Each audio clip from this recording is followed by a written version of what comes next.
From Kansas State University, this is Agriculture Today. Eric Atkinson here. Coming up today out of Iowa State University, Lee Schulz will provide the cattle market commentary. He'll highlight what he considers the factors that will define cattle price trends here in 2018. Then K-State's Romulo Lollato will size up the impact of the extremely cold temperatures as we entered the new year on the Kansas winter wheat crop. He'll look at what the data from K-State's Mesonet website suggests about the crop winterkill potential out there. And further ahead, this week's 4-H segment, where K-State's Andrea Feldkamp will talk about how 4-H project work translates into secondary education and career development opportunities for youth. All this plus more next on Agriculture Today.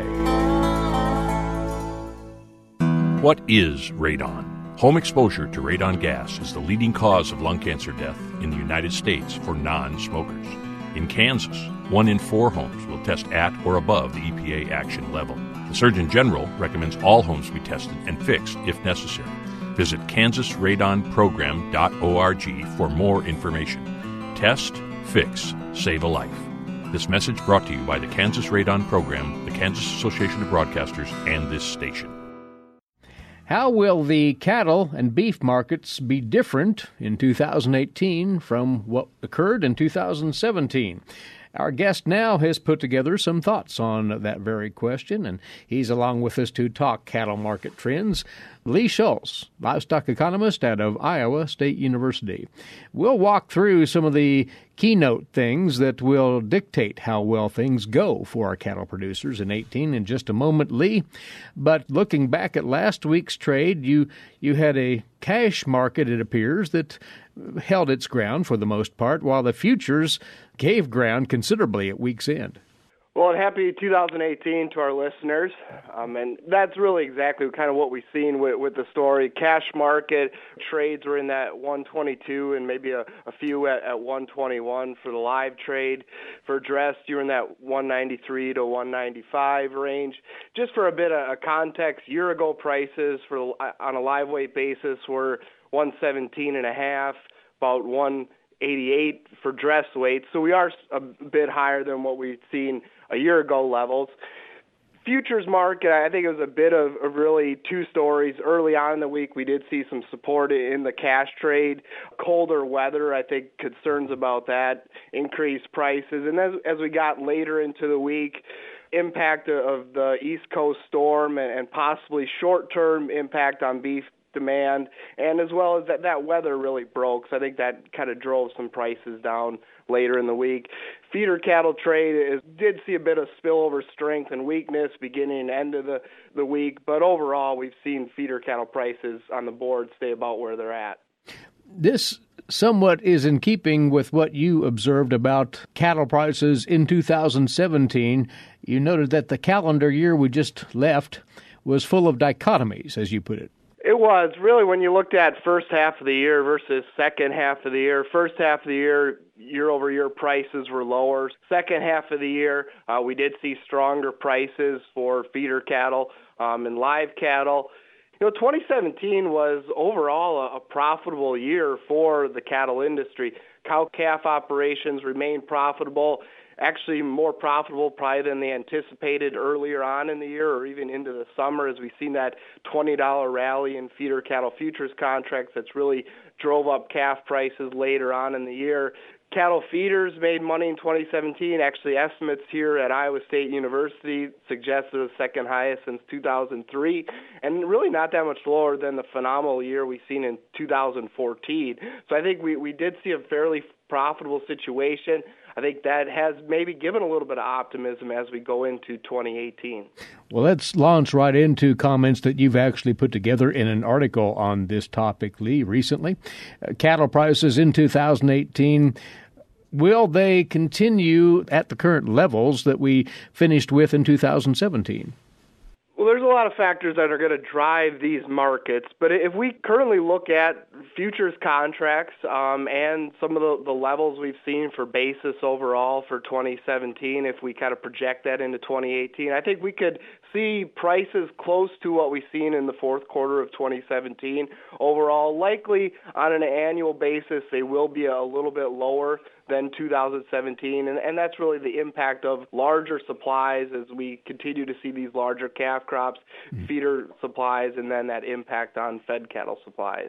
Now, this is all predicated on several important factors that you cite in this very article. And, of course, one of them is beef production and the anticipated increase in beef supplies.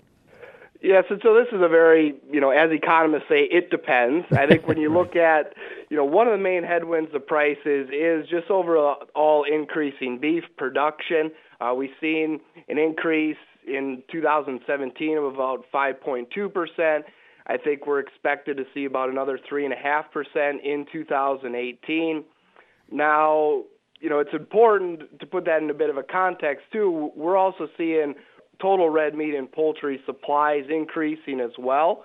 And so consumers, while we're likely to see per capita consumption increase, probably not to the level, and we're going to have to be really reliant on the export market to absorb some of that additional production. Let's talk demand, because both domestically and internationally, that has what largely has kept the market afloat in the face of these hefty beef supplies we've seen in 2017 going into 18. Looking at the domestic expectations there, will those in fact be sustained in 18?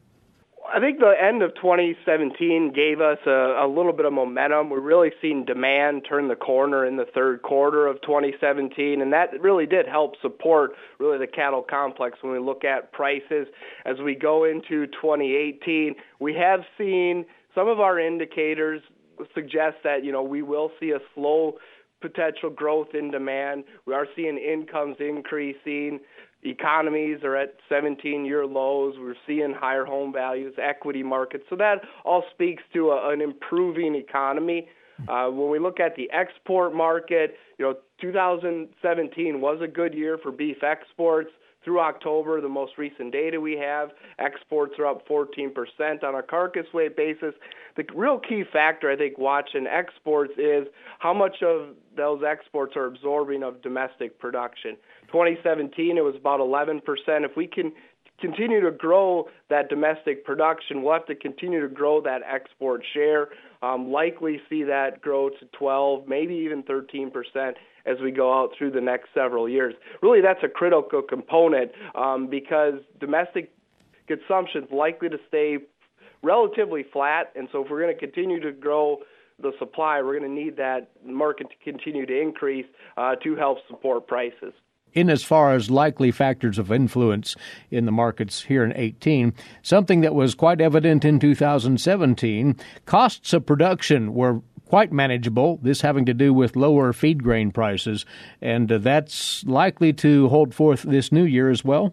When you look at our current stocks of feed grains, as well as look at current futures market prices for both near-term and very deferred contracts, really suggests we're in a cost of production feed grain prices level that's here to stay. I think that's important from a cattle feeding standpoint, cost of production standpoint, as it gives a bit of a certainty to that major cost component. But also, I think when you look at a bit longer term, right now it's expecting that, normal conditions will maintain. But we've seen this last year, during this last summer, the drought in Wyoming, North Dakota regions, those can have regional impacts. And we don't have to go back all that far to 2012, where we've seen really the national drought, what that does to feed grain prices and what that does to cost of production. So I think that's always a risk factor out there, something to keep on our minds. But right now, I think we're expecting, relatively low cost of production, but with large cattle numbers, I think it's something to continue to watch as a market driver. Well, those are the variables to watch in this new year as far as the cattle markets go.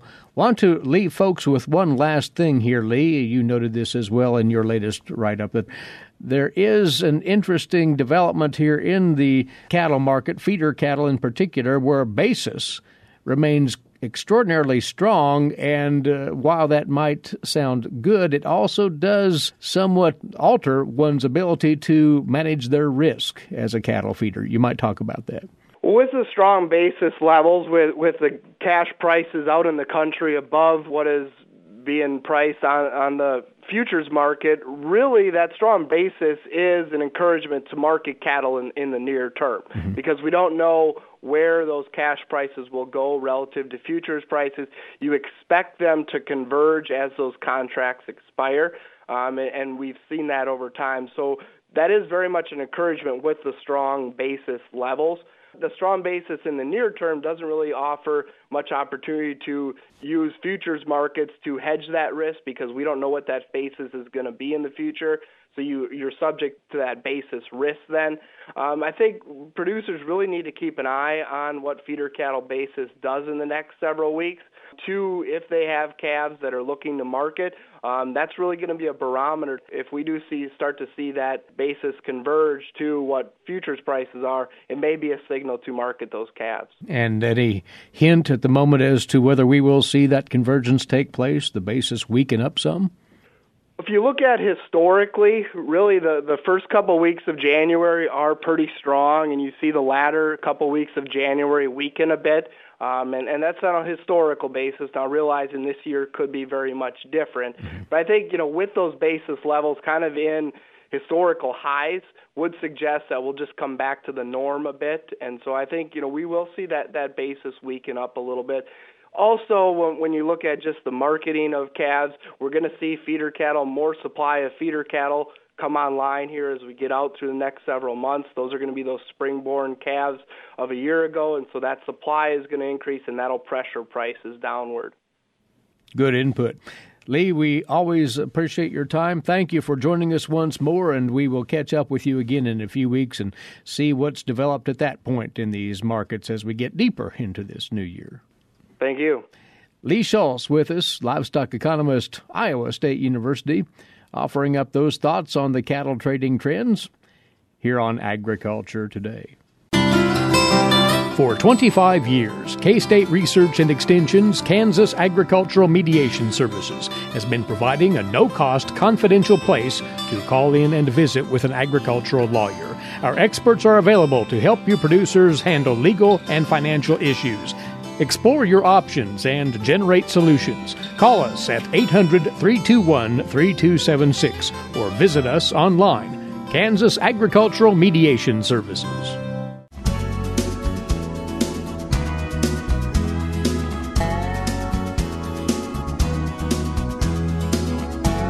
Agriculture Today continues now here on the K-State Radio Network. Well, as we go week by week through this winter, questions continue to mount up as to the condition of the winter wheat crop in Kansas, with the dryness that's out there and recently with the harsh cold temperatures that settled in for several days running.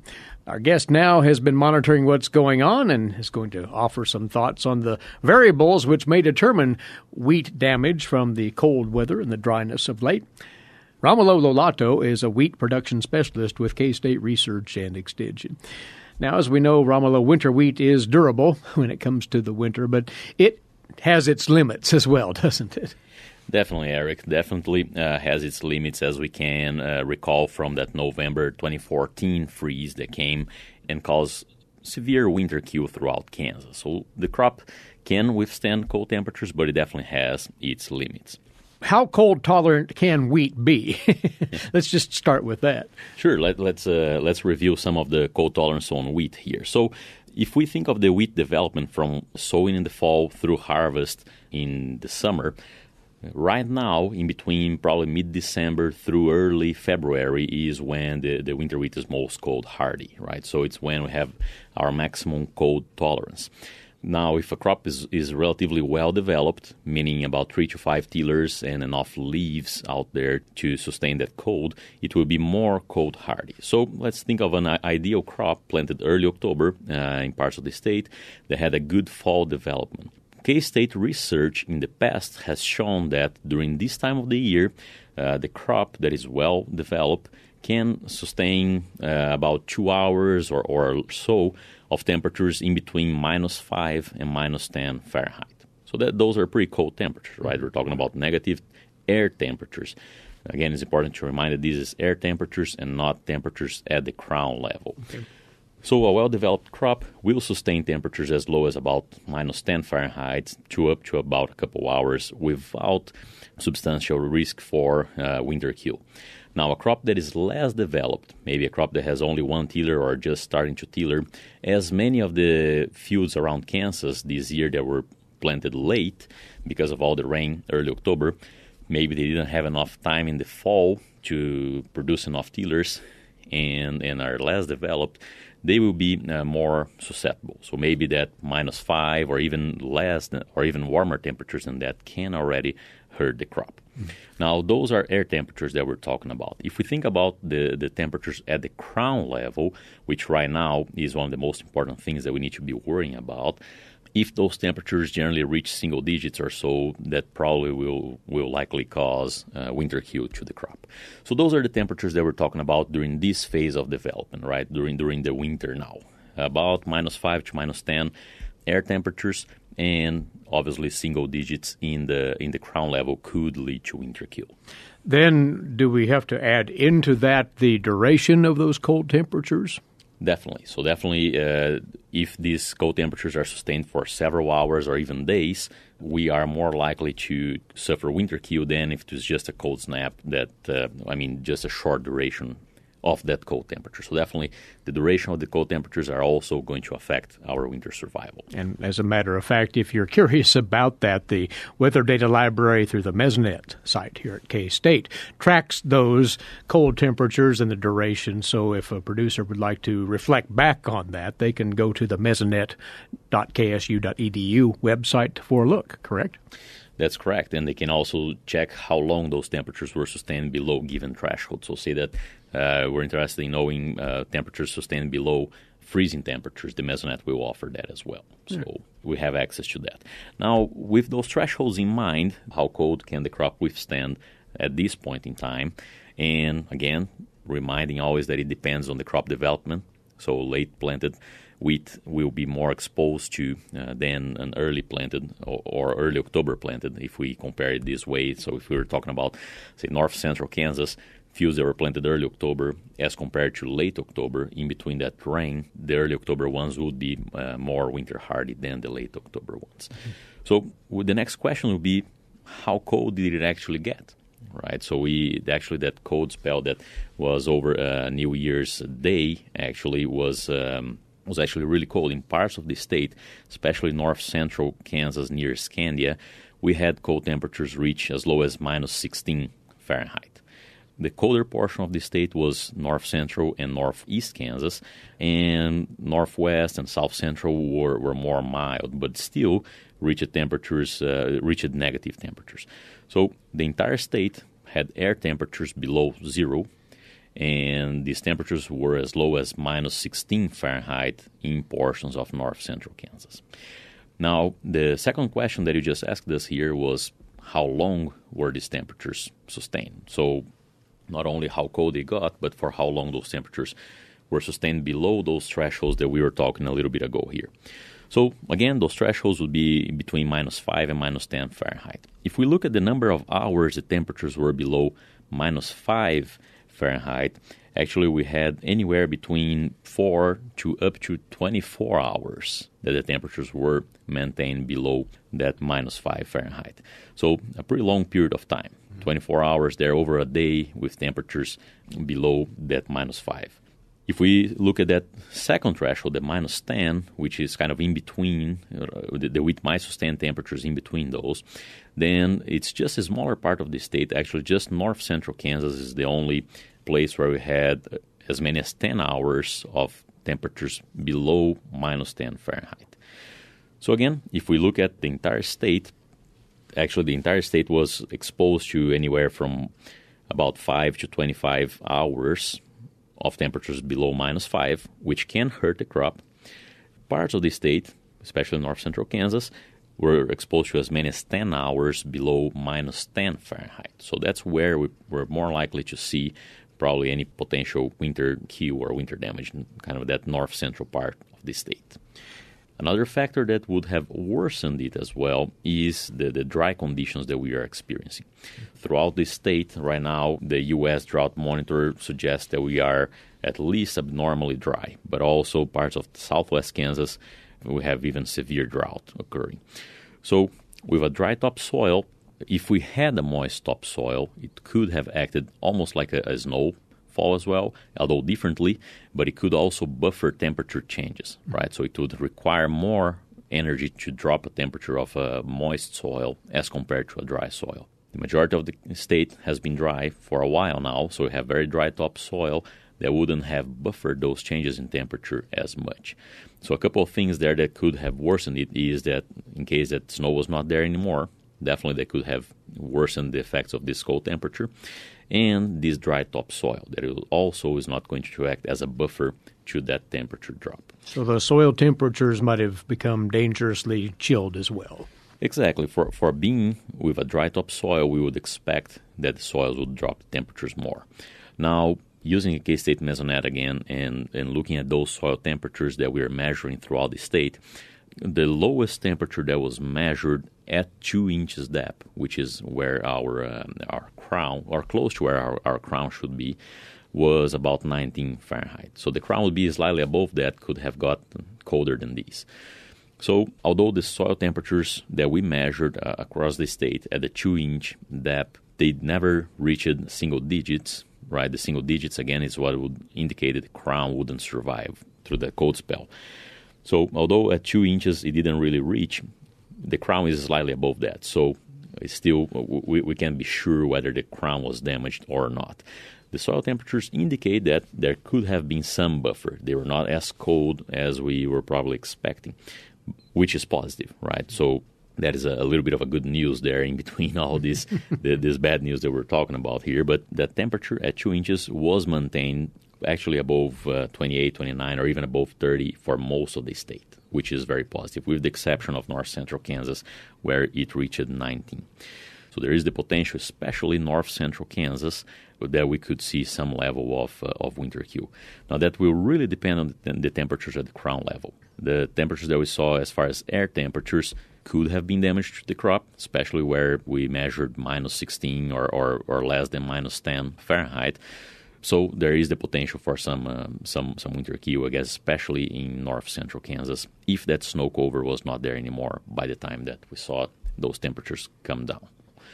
So, in summary, we will have to wait until closer to spring green-ups to have a better assessment. You will likely be tracking this yourself, Romulo, and posting updates on social media, as always, right? Definitely, Eric. So I'll be tracking these, and producers are welcome to follow me on Twitter at KSU Wheat or on Facebook at KSU Wheat as well. And we're definitely posting that on a weekly basis, or even depending on the time of the year, much more often than that. So make sure and follow me and stay updated on what's going on with wheat in Kansas. There's also an article on this very topic in the latest Agronomy e-Update newsletter posted this past Friday, the 5th of January at agronomy.ksu.edu.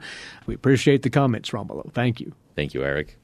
He's a wheat production specialist with K-State Research and Extension. Those observations on the recent cold weather, coupled with the ongoing dryness, what that might have brought to bear on our winter wheat stands around Kansas. That's Romulo Lollato on Agriculture Today.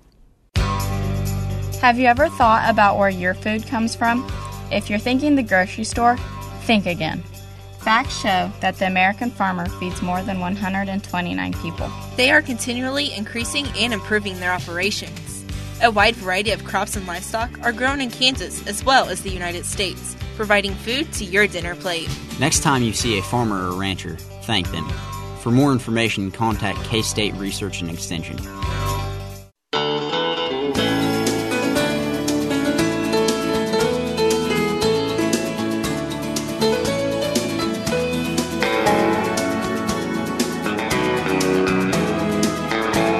You're listening to Agriculture Today, coming to you from the campus of Kansas State University. Eric Atkinson here.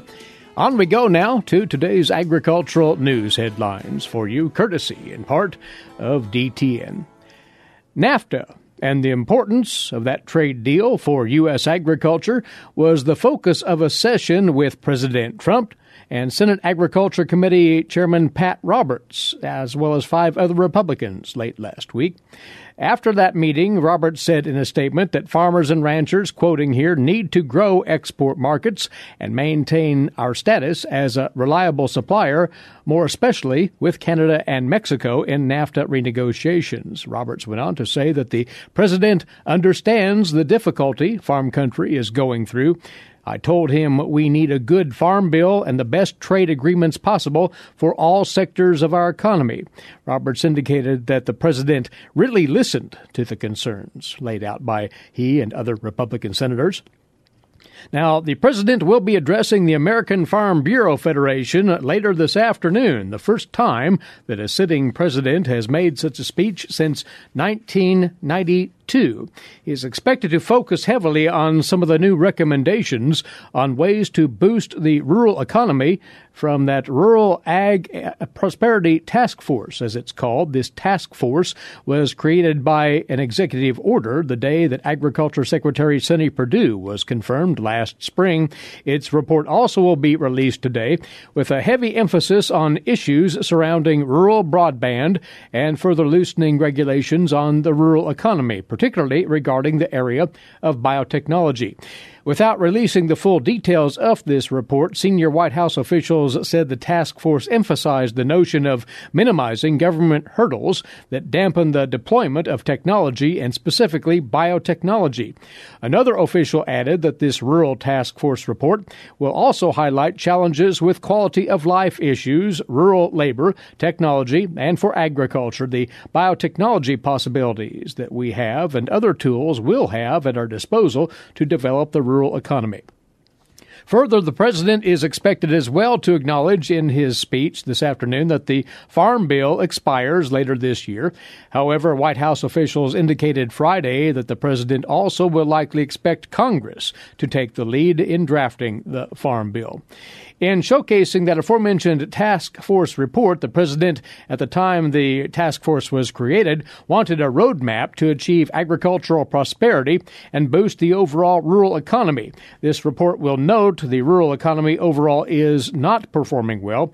While other sectors of the American economy have largely recovered from the Great Recession, rural America has lagged in almost every indicator. Those are the words of a senior White House official who also said on Friday there was major agreement that one of the great equalizers for better economic prospects in rural America is high-speed internet, which this official said should remain a high priority for this administration.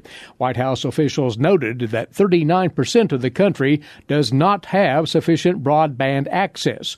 Officials added they will be looking to try to maximize the effect of various broadband programs across the federal government. A provision in Idaho's so-called ag-gag law that forbids recording devices on farms and packing plants without the owner's consent was struck down late last week. A 3-judge panel of the U.S. Circuit Court of Appeals for the Ninth Circuit in San Francisco ruled 2-1 that the provision is a violation of free speech. Back in 2014, state lawmakers in Idaho passed that law that made it a crime to videotape feedlots, dairies, and other farm operations without the owner's knowledge. The legislation came about after Idaho's dairy industry raised concerns about a video that surfaced from inside a dairy in 2012. Media outlets, civic rights groups, and animal activists sued the state, claiming that the law criminalized undercover journalism. The law requires anyone who videotapes inside agriculture facilities to pay restitution to those businesses if they violate the law. In August of 2015, a federal judge ruled the Idaho law was unconstitutional. The state appealed that ruling to that Ninth Circuit. The Ninth Circuit said in its ruling the law essentially violates the First Amendment to the U.S. Constitution. Now, Kansas, as well as Iowa, Utah, Missouri, North Dakota, Montana, and North Carolina all have similar ag-gag laws on the books. Currently, the laws in Utah and North Carolina are facing legal challenge. Also in the ruling, the Ninth Circuit upheld a part of Idaho's law that criminalizes the action of obtaining records of an ag facility by misrepresentation. In addition, they upheld the law's criminalization of obtaining employment by misrepresentation with the intent to cause economic or other injury. On now to this week's edition of Tree Tales. Here's K-State forester Ryan Armbruster. Ryan? We normally associate changing colors of foliage with autumn, but winter in Kansas is witness to trees changing colors in another way. Kansas stands alone as the only state in the lower 48 to have no native pines, but we do have another evergreen that many are familiar with, one that changes color if you pay close attention. I'm speaking, of course, of the eastern red cedar. While portions of the state have seen the concerning expansion of eastern red cedar into rangeland in the absence of management, it's worth remembering that this native tree serves an important purpose. Deer, game birds, songbirds, and many other species rely on food and shelter from eastern red cedar, and we can't forget the critical service that eastern red cedar serves in protecting farmsteads, crop fields, pastures, and other places across the Great Plains from both the harsh winds of winter and the hot, drying winds of summer. Incredibly, even as pines, spruces, and other evergreens have succumbed to the challenging conditions here on the Great Plains, eastern red cedar has persevered and survived in these windbreaks for decades, and windbreaks are where it belongs, not in rangeland. Though eastern red cedar is an evergreen, its color is not constant. Bright green growth in spring gives way to many shades of deep forest green in summer and fall. By the time other trees have shed their leaves, eastern red cedar often starts to take on a bronzed or purple cast that grows more intense throughout winter. Sometimes mistaken for a disease, especially in newly planted seedlings, this color change is actually a buildup of anthocyanin, the same pigment responsible for the beautiful reds and purples on maples and oaks in fall. Anthocyanin is a potent antioxidant, protecting the needles of eastern red cedar against winter damage to its cells. However, sometimes red cedar needles will change to a light tan or brown, which is not a normal, healthy color change. This can indicate damage from road salt, winter desiccation, or other environmental stress during winter. Evergreens do not regrow from dormant buds, so once a branch is dead, it will not green up again. If this dry brown color persists through spring, it should be pruned and removed. Thankfully, this is not a common occurrence with red cedar, as it is a quite hardy tree, well adapted for living through Great Plains weather. So if you haven't previously taken the time to observe the winter foliage color here in Kansas, remember that not all evergreens will always be evergreen. This is Ryan Armbruster, Forest Health Specialist with the Kansas Forest Service, and this has been another Tree Tale. Thanks, Ryan, and this is Agriculture Today. Did you eat today? Thank a farmer. A way to get more involved in agriculture is through 4-H and FFA. Through 4-H and FFA, we have been given multiple opportunities to grow as leaders and learn more about agriculture. You can learn skills related to jobs, public speaking skills, and you get the opportunity to travel around the country and meet new people. If you want more information about getting more involved in 4-H and FFA, visit them on their websites at kansasffa.org and kansas4h.org.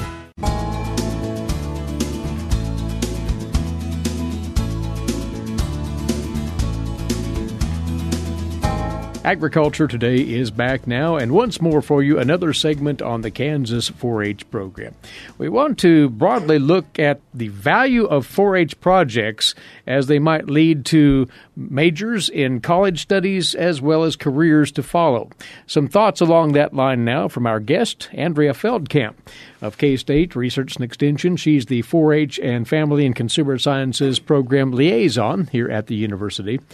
All who are involved with 4-H understand the project concept, but they really are the centerpiece of 4-H activity, are they not? Andrew? Yes. When you ask a youth who's involved with 4-H, the first questions you normally say are, well, what projects are you in? So the project is definitely the central premise of the 4-H experience. While youth do projects, they're gaining leadership, citizenship, decision-making, problem-solving, and communication skills are some of those that are more across the board. And then, of course, specific project learning that occurs as they move through their years of experience. So as they enroll in those projects, they become more of experts and become more grounded in whatever that project experience is. So when we as adults think of projects, sometimes we normally think about that tangible end product, which it's always great to have a cookie or a finished beef animal as an example, but the learning really that happens is along the way and not just in that product. So we're looking at the learning and life experiences that occur and what skills they're building and also how they're applying those new skills to new problems. So if we don't think about the end product, what happens if we focus on something other than the project? And you have some thoughts along that line for this allows the youth to broaden their personal skills, frankly, right? Absolutely. Yeah. And it's all about the real project, Eric, that we're doing is the kid. And most people don't ever think about that, but we're really developing the kid into a lifelong learner and a strong adult. And so there's some different skills that we want to do as a result of their project experience. So first of all, they're in a community of learning. As they're exploring their project, they're learning from other people. They're learning from older youth. They're learning from adults who have experts in that particular content area.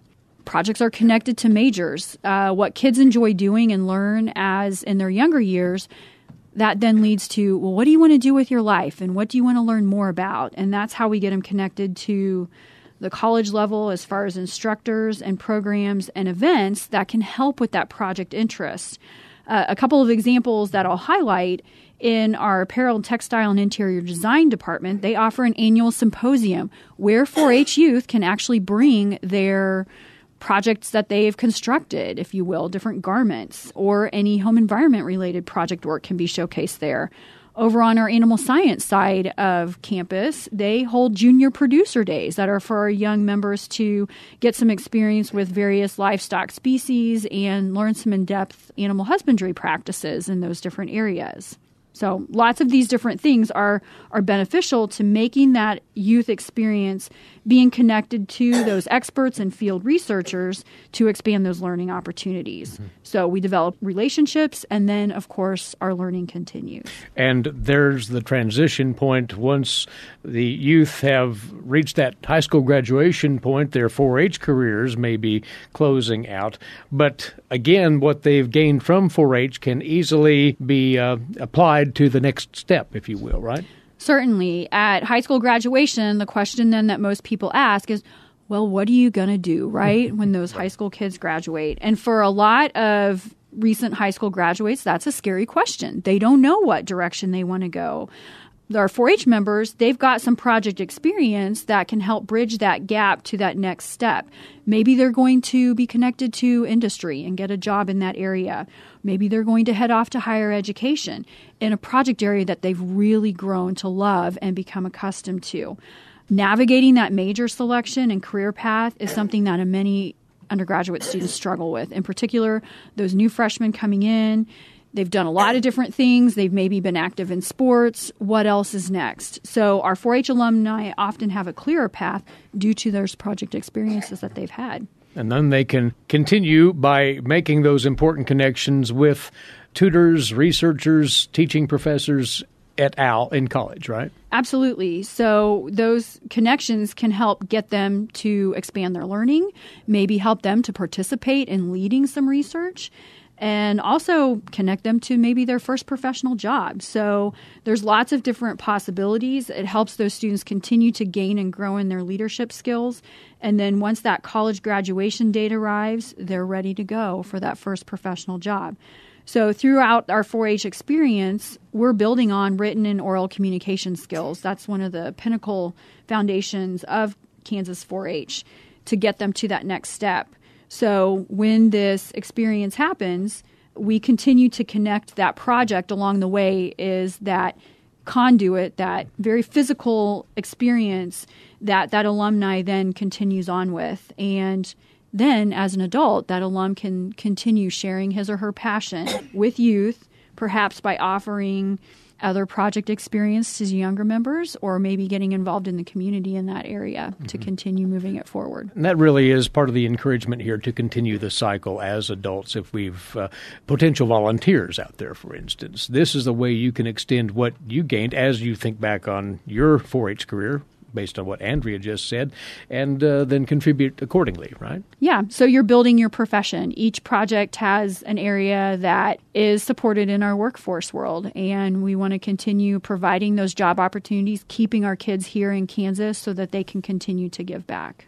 This model has proven effective in just what you're talking about, developing young people toward a lucrative career and life as an adult through their college days and beyond. And, of course, if one would like to know more about 4-H and how it operates toward this end, Andrea, they can visit with their local extension personnel and check out other resources, right? They certainly can. Their local extension office will be happy to get them connected to a 4-H club near them.